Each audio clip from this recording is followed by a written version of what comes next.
Hey guys, in this video I will show you how to fix your iPhone 17 Pro not turning on. Alright, let's begin. First, connect your iPhone to a charger and let it charge for at least 30 minutes. If you're using a charging cable and nothing happens, try wireless charging instead to rule out a faulty cable or charging port. Once the phone has enough battery, perform a force restart. Quickly press and release the volume up button, then quickly press and release the volume down button. Immediately after that, press and hold the side button. Keep holding the side button even if the screen stays black. After several seconds, the Apple logo should appear. Once you see the Apple logo, release the side button and allow your iPhone to boot normally.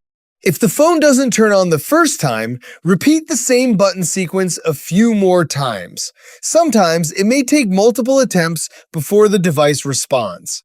This process only reloads the iPhone software and does not erase any personal data. Your photos, videos, apps, messages, and other files will remain safe after the force restart. If your iPhone still won't turn on after charging it and trying the force restart several times, the issue may be hardware related and you should contact Apple support or visit an Apple store for further assistance. So that's basically how you can fix your iPhone 17 Pro not turning on. That's it for this video. Thanks.